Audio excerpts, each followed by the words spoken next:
This next guest is someone I'm very fond of and someone that I hold very dear to my heart. To set the scene, I met Samantha Lloyd on this very podcast about a year ago. Soon after, one thing led to another.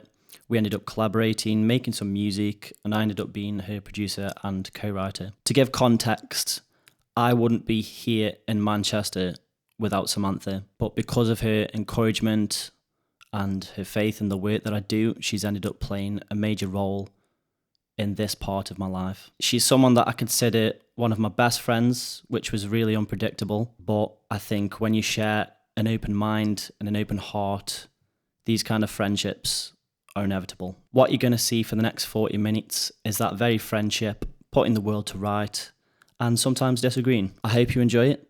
This is episode 13 of the Farside podcast with Samantha Lloyd.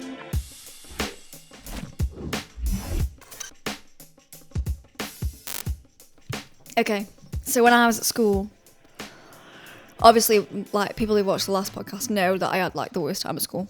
Everyone, just think lies, anything that kids could say to make it uncomfortable, whatever. But in my first, when I was in primary school, year 6. Carry on. Carry on. When I was in primary school in year 6, I had a massive crush on this guy called I just remember, I remember a few years ago finding all my diaries, because I always used to keep a diary, growing up. I kept a diary, and you had a fucking little peek of it, didn't you? No, I wasn't reading a diary. That was lyrics, wasn't it? No, it was like for like a year. I kept a journal, and it was this is one of the pages from it. Well, it wasn't intentional. I didn't do it intentionally.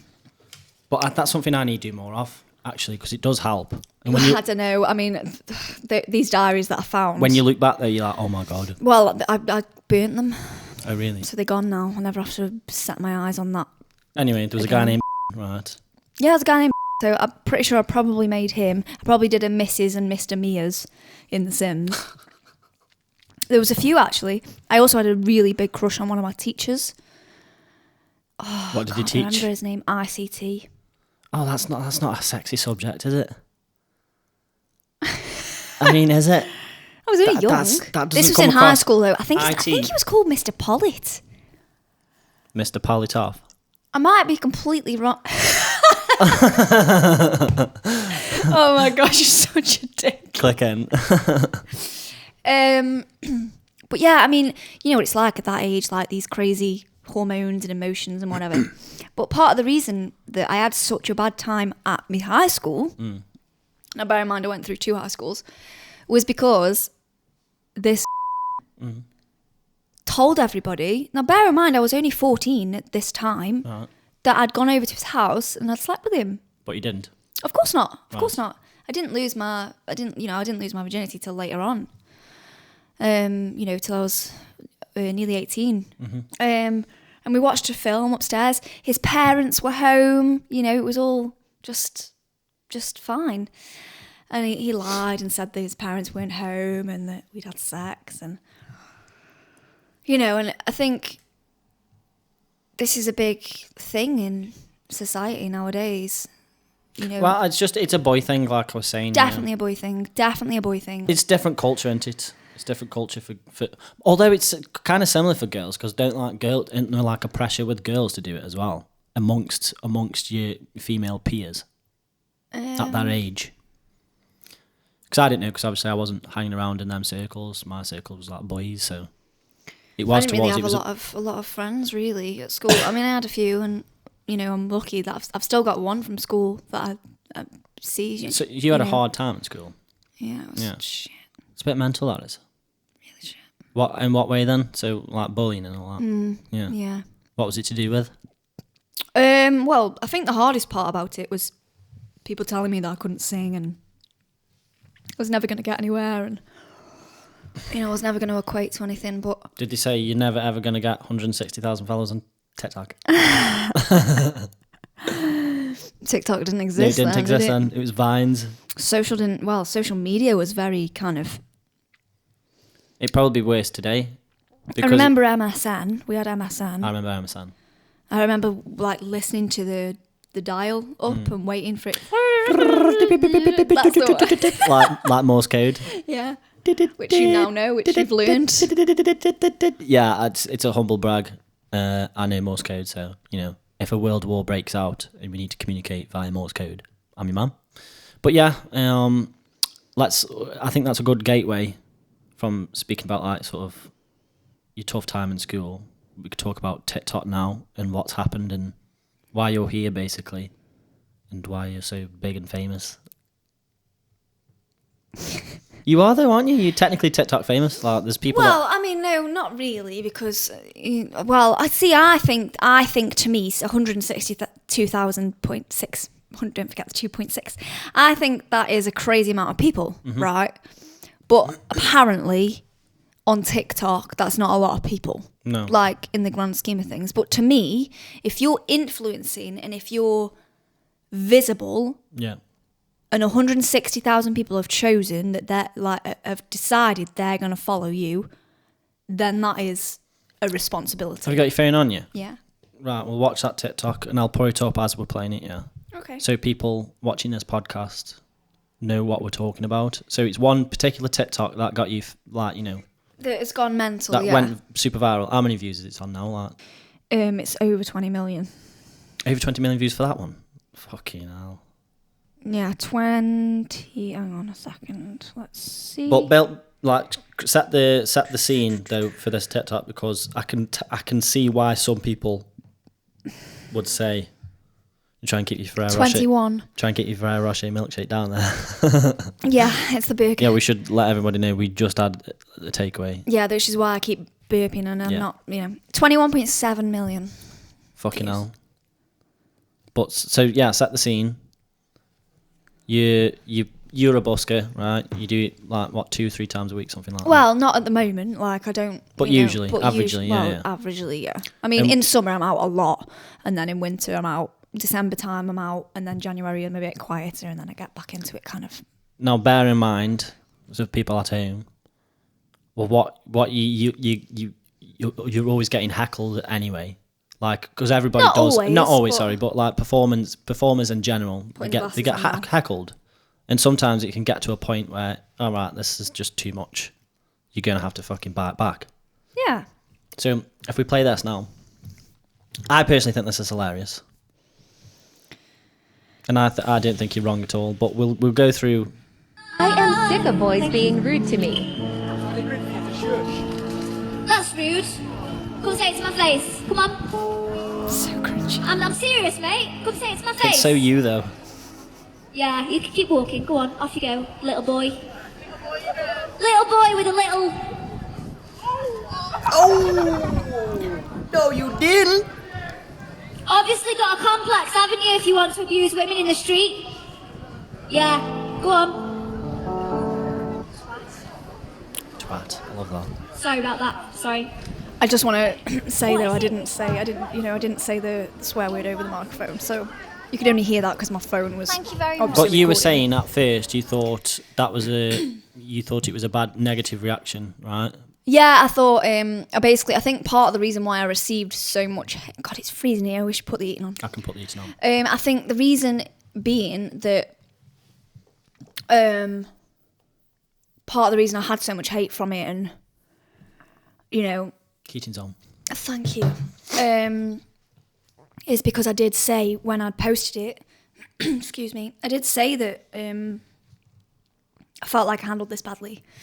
Could have handled it better. And I don't think you could have handled it any better than you did. And the thing is, what's happened is, you're getting the main arguments that they're having is, oh, you body shaming him. But in my opinion, if you're willing to give, then you should be able to fucking take it, like, you know what I mean? Yeah, I think some of the reason for that as well, I don't see how I can be kind of body shaming his genitals. I don't think it is anyway, because when people say little dick energy, they don't mean you've got a little dick. They mean you've got you carry that facade, don't you? You carry that. You've got that small complex, dick energy. Of you've complex. got that complex. Yeah. Like chip on your shoulder. Yeah, basically. The world owes you so much. But the thing is, as well, I think it's funny. So it's that's a win in my book, that you're allowed that. Because if you're funny with your responses, and you clearly got a laugh from the fucking people that were there, Yeah. I don't think there's anything wrong with that at all. I don't think you think there's anything wrong now, though, do you? After looking back on reflection and taking into consideration that's your just reaction, yeah, you have reacted there, but that's from a build up. That's from a build up of things like I that haven't happening. been back there since. I haven't been What back. city was it? It was Warsaw. Yeah. So anyway, I will go back in the new year. this ended up in the Sun, right? And did it Yeah. end up in Lad Bible and things like that as well? Lad Bible, Daily Mail, Sun. And as much as that, it got you in the limelight more, it obviously invited in a lot more abuse. Oh God, yeah. Yeah. Oh gosh, yes. What have you got to say about that then? I feel like it's opened my eyes to how it must be for,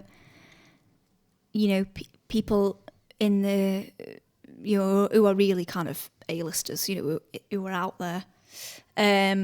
So I'm very careful and very I really think about what my opinion, if I ever type anything on anything, might do to someone. Like Caroline Flack is, prime example of what media can do to someone. Look, well, there's a situation like that happening at the minute. This Molly May. With Molly May, yeah. Now, I understand where people are coming from, but I also think that this is my take on it. I think she's taken well out of context. And the thing is, the people that are like making these videos, and look, they're funny, so I'm not... Yeah, but they're only doing it for clout. Clout. Yeah, for clout. Which to me is like, that'd be like me just posting a TikTok video of me doing something utterly... But do you remember that girl years and years ago who, this is really gross, but she sucked a tampon? No. This was years and years ago. Right. And even now, she can't shake it off. She can't... No. Shake it off. Shake it She off. can't, she's never going to be able to erase live it that down. and live that down. Yeah. And Well, it's like the guy with the fish and the rice cake. But the thing is, they know who she is, and they know her name, and she's basically achieved fame from doing something, not great. Yeah.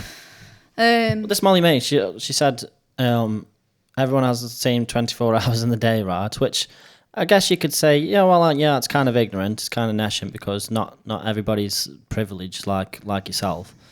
But the people that are usually like mental health advocates are the ones that are throwing all these memes out, you know what I mean? And so there's some part of it that's like, this is a bit ironic, And I think See, I just wouldn't. There's a level, and I think it's just might have got too far now, because now I start thinking about her mental capacity, how much of this she can take. Because I've seen it with you, and there's only so much you can take. Now, I personally believe I'd be fine, because I kind of live for that kind of shit. If I make a controversial opinion and, people are on me back, I kind of like it, you know what I mean? Because I'm very strong-minded, and I'm not saying you're weak, but I'm. I think the thing is, I'm a very sensitive person. Yeah, you're sensitive. Yeah. Like I have got strength in me, and I am strong, and I do feel like I've got a fire in me, but I also, I am. It is hard, which is why I took a break from it when it all kind of happened. I took a break for like 9 days or 10 days, and I didn't post, and I didn't read the comments, and I didn't go on there, and it is like totally overwhelming at times, and I just think, me now, I won't, like, I personally think that Molly May went about it in the wrong way, but I would never comment or join a thread or say something mean or nasty, because I know how it feels. Yeah, you've got that level of empathy. And I would also never, ever, ever now comment on someone's appearance. Yeah. Like, I give compliments all the time. Of course, you get them. But, I would never comment on someone's appearance, because, it makes you so conscious. Like, people, like, on TikTok, they tell me like I need to get Botox and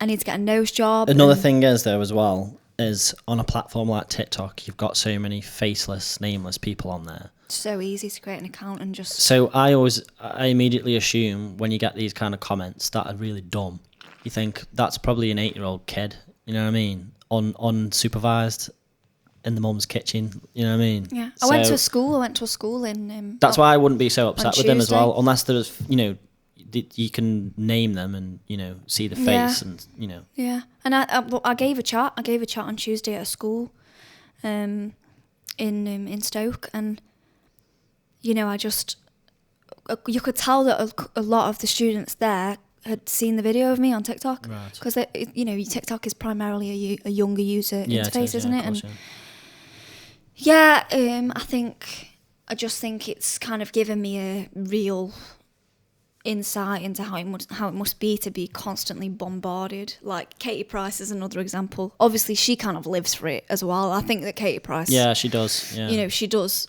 And she said... Well, it's Harvey that gets more shit than anybody else.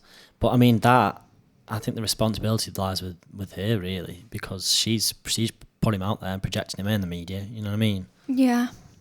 Luckily, I don't think he probably acknowledges it or he knows. He's probably safeguarded from, like, you know, nasty videos. Oh, he will be, yeah. He wouldn't. But, yeah. I don't think it... I think the thing is, though, I don't necessarily always... you in that milk. What the I mean, to be fair, I've got a milkshake, so I can't really... I don't think that... no, I'm all right. I don't think that... I don't necessarily agree with that statement as a whole, though, because I do think that everyone should be safe enough to be. So, I mean, sort of. So, my line is, I'm complete freedom of speech extremist. Like, I think everybody should say whatever the fuck they want, but also have to deal with the consequences.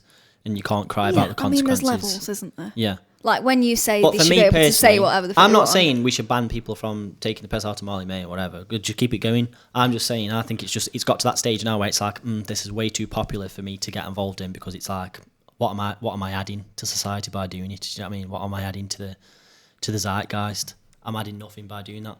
If it was like maybe one or two people doing it, that's like, oh yeah, fair enough. But now it's way too one-sided, and like it's like so visceral, like the hate towards this girl on social media for saying one fucking sentence, you know. Yeah, but you wouldn't do that though, would you? You wouldn't jump on that wagon. No, actually, that's true. I wouldn't. And I wouldn't do it in a nasty way. You know what I mean? No, yeah, I know. But even though you say you think we live in a society where people should be able to say what the fuck they want, Yeah.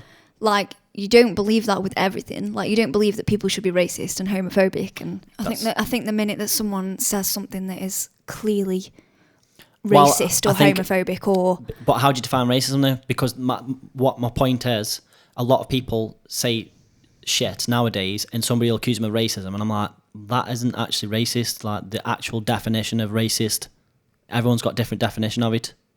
So I say you can't criminalise language because people define it in different ways. Do you know what I'm saying? It's a difficult conversation to have. I had this. There was a girl that I used to work with in Tesco, and we had fucking loads of arguments about this. Yeah, I don't think I'm on board with you on that at all, which is great for a podcast, to be Absolutely, fair. yeah. No, but I think that it's all well and good you saying it has different, like, definitions for different people, but like, if someone's racist and they're intending to be racist... Yeah, but that's why I'm asking, what's your definition of racism? Mine's judging someone based off colour, right? That's my definition of racism. Yeah.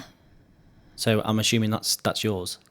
Well, yeah, of course. Like, but obviously, I think that you can tell when there's intent, right? Exactly. That's you can what I'm tell saying. when there's intent. So another point of mine is, what if somebody uses racial humour, like I do with all my friends, like Sam, my best mate. So we use racial humour all the time. And if somebody was a fly in the wall, they'd say like, oh, you two are racist. And it's like, well, no, it's just your definition.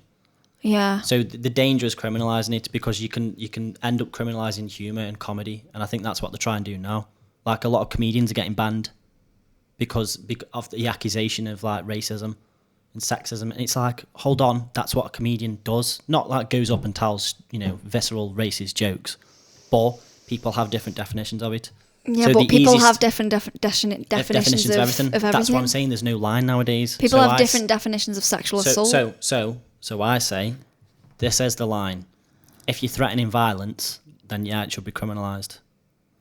But if the threat of violence isn't there, then I don't think you could do much about it other than let them deal with the consequences, the societal consequences, the social consequences, which is enough. Because if you genuinely see somebody being racist nowadays, majority of the time they get put in the place straight away without any authority. Do you know what I mean? Not entirely. I mean, look at our Prime Minister. Oh God, that's another thing we could talk about. Boris. I mean, he's clearly racist. Do you know what's interesting about it though, is if we're talking about the Molly May situation, with people giving Boris Johnson grief, for some reason it's different in my head. Like, it's absolutely fine and he should be annihilated, you know. I think it's very difficult because to me, it's funny because obviously I am a soft person and I'm not like, I don't feel like I'm violent, you know, but I would just, all the racists, all the homophobics, all the just genuinely poisonous, horrible people. What makes you say... I'd just put them on a ship and send them to another place. Or just... makes you say Boris Johnson's racist? And is it like his comments, like the letterbox? Oh, well, yeah, absolutely. Yeah. Like, there's no... To me... See, that's the thing, though, because it's like, when people say shit like that, I'm always like, well, what do you mean? Like, in what context?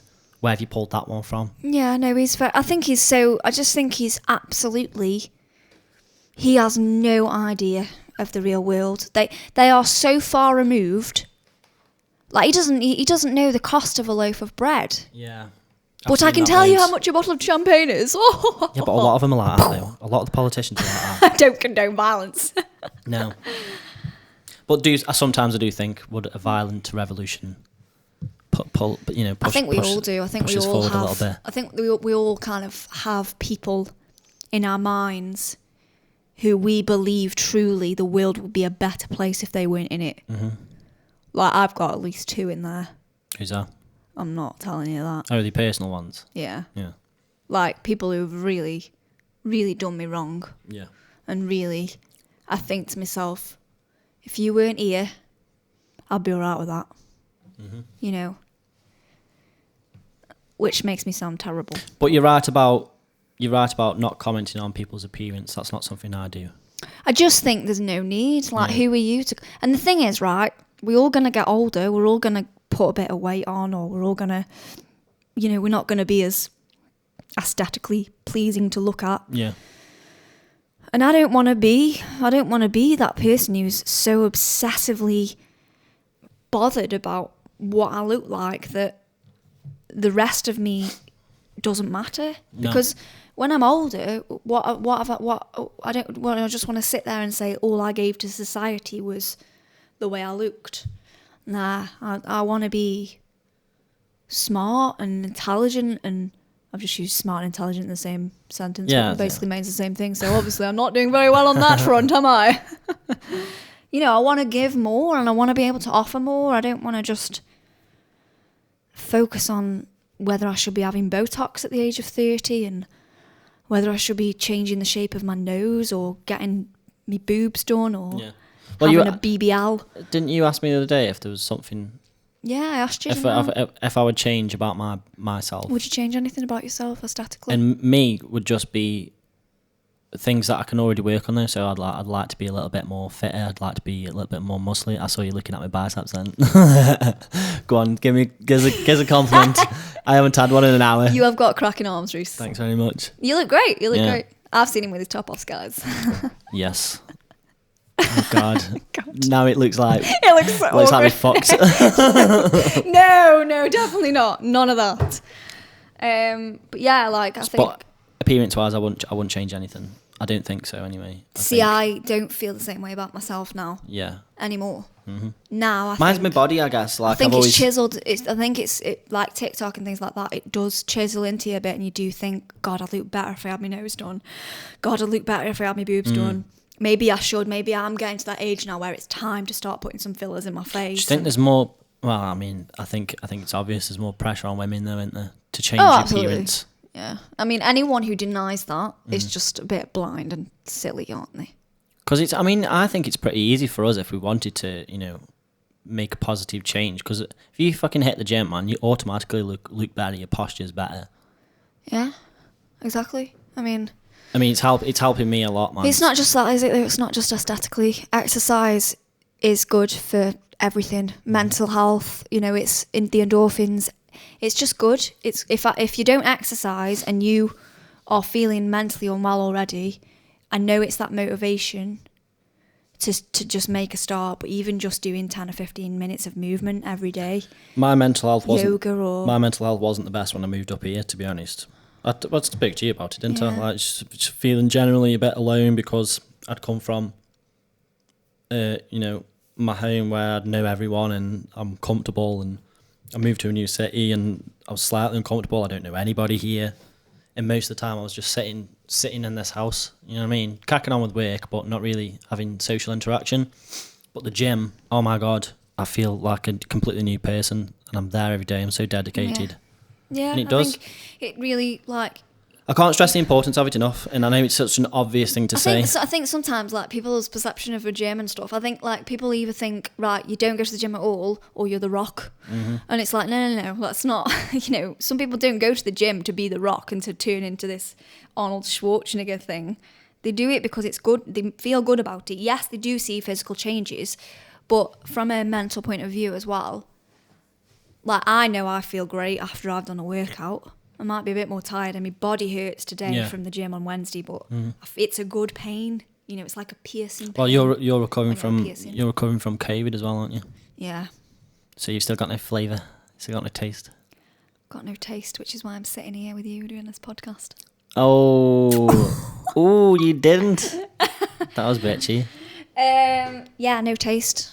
But you had quite light. You had coronavirus light. You had diet coronavirus, didn't you? Because now this Omicron is a lot softer. Yeah. Mind you, I say that. I bet I'll be fact checked, and they'll say no, it's actually a lot harder. No, it's. Shall we talk about coronavirus? Shall we talk about vaccines and stuff and piss everyone off? Yeah, okay. Because we're sort of in the similar boat, aren't we? I'm unvaccinated. You're unvaccinated, yeah. You've been vaxxed once. Twice. Have you said second? Twice, yeah. Oh, have you? Yeah. Are you just saying that? No, I have. Are you actually? I remember just saying it. When did you have your second one? December. I was late. I thought you had just one. No, I had And you two. said you weren't having another one because your opinion on the boosters is the same as mine, right? Where you don't see the point. It's not that. Well, yeah. I mean, did you see? I just think I am pro-choice. Yeah. And that's so controversial. Why? And people think that makes me an anti-vaxxer. Yeah. And Yeah, this is a problem. People say that it's like vaccines aren't mandatory, and it's like, well, yeah, they are, because you can't do anything if you don't have them. You'll be a prisoner. How is that that's coercion? It's not fair. But I don't know, people are going to be watching this now and thinking. The problem with me is sometimes I'm not bothered. I worry about what people think. Yeah. About me. Yeah. I'm not as tough as you, and I feel like sometimes I have to watch my mouth because I don't want everyone to hate me and think I'm an arsehole. The media have created an environment where you feel like it's so taboo just having an opinion on anything nowadays. Everything is hostile. You know what I mean? Everything is so hostile, and the thing is, we are labelled as clean and unclean. I mean, it's actually awkward and uncomfortable now. Like division, so much division. Like they don't. No, like I was having tea with you the other night one time, and your mum and dad. No disrespect to Michelle, love your chips. Shout out. But she was like, "Why are you vaccinated?" And I was like, "Oh, I didn't want to have this conversation. I didn't even want to go there." You know what I mean? You don't want to have the conversation, and you shouldn't have to. This is people what are making out like I'm the one that's like, "Oh God, shut up, shut your mouth." It's like, no, because it's just when you come into my yard, right, and start lecturing me, that's when it all comes out. I'm like, "No, fuck you and fuck your vaccines. I don't want it, mate." But we've been okay. None of my family are vaccinated. There's one person in my family that's vaccinated. She got COVID. Yeah. And I'm not saying that's empirical proof or evidence or whatnot. It's just that's my experience of it. I think it's hard. I try to be respectful because obviously I'm stronger than your vaccine. You know what I mean? I try to be respectful, obviously, because you know that I know people who've died. Take away from it. Yeah.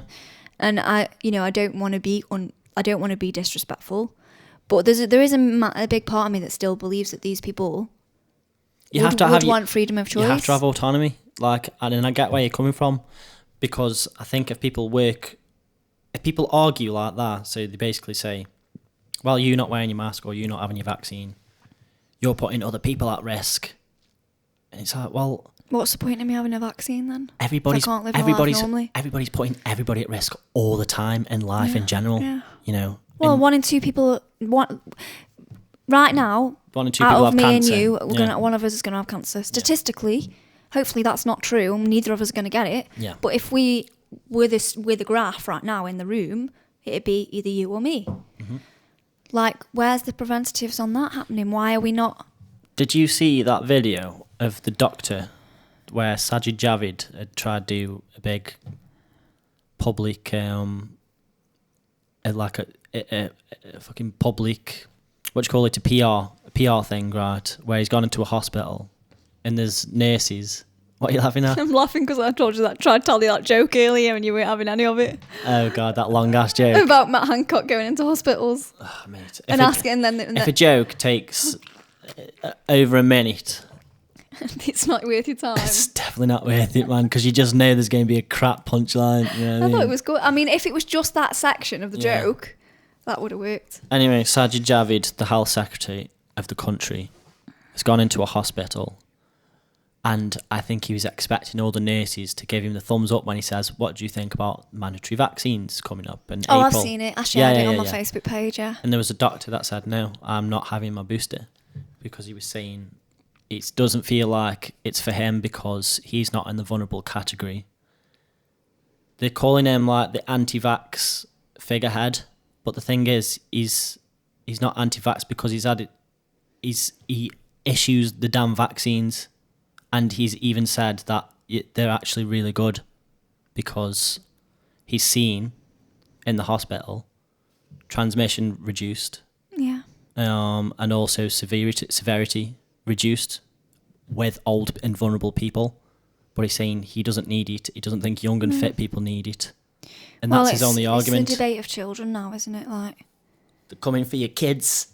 It is a big thing. I mean, I personally really don't think that masks should be made mandatory in schools, because I know at that age, I remember being that age, and to me, I'm sick of arguing about masks because facial expression was everything. It was everything at that age to me. It was necessary. And they're so, like, children are so, they're really in the low category of vulnerability, aren't they? But I'm not a doctor, I'm not a nurse, I'm not a scientist, I'm not academically, educated to say what is and what isn't good, because I don't. Well, that's the majority of people, right? Because my mate Sam said this. He doesn't want to get the boosters now because he like me, but I saw it just a little bit sooner than him. Is he saying, well, when's it going to end? If I have to have a booster and it runs out every 2 months, which that doctor was saying, the effectiveness runs down after a month. Yeah, but then people will say, So but what you're going to do is you're going to have a booster every month, are you? I had a perfect idea, right? Listen to this. You had a perfect idea, guys. Everybody can have 24-hour booster, right? But what we'll do is we'll set up a little camp, right? With a little section away from, or no, it can be in the middle of society, and everybody else that doesn't want to be in the middle, in the centre, in this camp, can just go and do whatever they want. But everyone that wants to be boosted can go in this camp, right? And every day they wake up, get your booster, 24-hour protection. You live in that fucking society, we'll live outside here, yeah? We leave you alone, you leave us alone. They wouldn't want that. But in a sense, that's exactly where we're going. It is very. This is what I mean, though. It's if they wanted to cause, such kind of categories and division, then they're winning, aren't they? Mm-hmm. Yeah, I mean, Sooner or later, everyone's going to be saying the same thing as what I was saying 2 years ago. It was like, this isn't going to end. We might as well just live with it. Well, my mum, bless her, she's done everything she can possibly do, and she works in care. Mm-hmm. and even she said 3 weeks ago, we're just going to have to learn to live with it now. Yeah. Because, it's even... Well, we were saying that from the start. It's And it was getting like to- saying we're not disregarding. No, not We're not at all. disregarding deaths, but it's just one of them unfortunate things that you just have to say, well, it's happening. I'm getting It is what it is. anxiety already from the idea of people hearing us have this conversation because I feel like they're just going to watch me and think... Not really, no. Nobody... The thing is, this is where they've pushed us to, like, where we're too scared to even open up and have an opinion and Well, this is everything. how I feel. So then the assumption is, I think it's good that people have these conversations because people watch it and go, yeah, I've been thinking the same, but I haven't fucking said anything. Yeah. You know what I mean? They I try just and think- say like 80% of the country were vaxxed, right? And I'm not convinced of that at all. I know loads of people that haven't had one. And I just think there's part of it they're just saying that. Because why are they so worried about people being unvaccinated if the majority of the population has been vaccinated? I just think it's really difficult. Like, you can't go on holiday. Yeah. But I've accepted that, and people can't believe this, right? They're saying like, but you can't go away then now. I'm like, yeah, fine. I don't want it. Like, people don't understand. No, I know that. If but they what haven't I'm been saying able is it's to- unfair. It's Yeah. unfair that you can't. No, like, of course it does, yeah. You are having that privilege. You are having that. It's pure discrimination. You basically It is you pure are living in a discrimination. world that's not free. You are not free to travel this world anymore Mm-hmm. and see the places you want to see and do the things you want to do. Yep. You're not free to do that. Unless you get a fake vaccine passport. Well, there is that. Yeah. Shall we move on? Yeah. Let's move on. Well, shall we look at what else we should be talking about? What have you got on there? Well, we should talk about our music. Oh yeah, we should definitely talk about that. We should talk about what we've been doing. We haven't even touched on that. I've just been ranting for like an hour about stuff. Also relating to the first podcast that we did, because this is only the second one that we've done, right? I mean, we've done loads, but they ended up getting deleted. Yeah. This But- is probably going to end up the same route now because I'm feeling anxious. Why? Because where we started, you obviously just came in for the podcast because at the time, I think like the big controversial thing that was going on was the OnlyFans thing, yeah? Yeah. And one thing led to another. You ended up sending me pictures of your feet, and I was like, thank you. No, I'm joking. She did actually. That's It was an actually true, but it was an accident, accident, and that's not part of the story. So we ended up having a jam, didn't we? Yeah. And then realising we work really well together. Yeah. Now- Even though we have different opinions on some things, because that's what, normal human beings with decency can still get along with each other, even if they don't agree on everything. Yeah. Well, we don't agree on a lot of stuff, do we? So even when we write music. I look at my mum and her best friend, like they're politically so different. Me and Sam, mates, my best mates, we get on because we're mature and we just like, you just deal with it, don't you? Anyway, one thing led to another. I'm now basically your full-time producer, and we've got about 5 tracks now on the way, because you're releasing an EP Yeah. in March. Well, no, I'm releasing singles first, and then I'm going to put it out. So what can people look forward to then? From March onwards, they can expect a single being released at least every 2 months, at least every 8 weeks. also a complete change of style, right? Oh my gosh. Oh my gosh. Because I'm an electronic producer. So different. Although I think it's not, it's not your typical kind of No, it's like pop. it's pop, pop, but it's got a bit more kind of, it's quite substancey, it's got a bit of soul in there and a bit of hip hop. And it's sounding great, isn't it? Yeah, I it think is. Yeah, it is. Not just saying it because it's me, but it's a total level up from what you were doing before. Yeah. In my opinion. I feel. But that's a credit to super- you because Thank of how your writing's progressed. I feel super excited, Mm-hmm. and I feel like, even though I feel anxious and nervous, because let's be honest, I feel anxious and nervous about every move I make. I also feel like, oh my God, I've written these songs, and we've written these songs, and I just can't wait for people to hear them and think, oh, this is different, but I kind of like it. It's good. Shall we leave it there? Yeah, I think we could actually talk for about another 3 hours. probably. Yeah, We're in that flow. yeah. But I've got to eat some You Thai gotta eat food. some food, and I've got to go for a poo. Have you actually? Yeah, I'm desperate. I've been needing to go to the bathroom. In fact, you can end it on this. I've been needing to go for the bathroom for pretty much the whole thing, so I'm really glad that we've decided to end it there, actually. Okay. Smile you later, everyone. I won't smile at you later. You will not.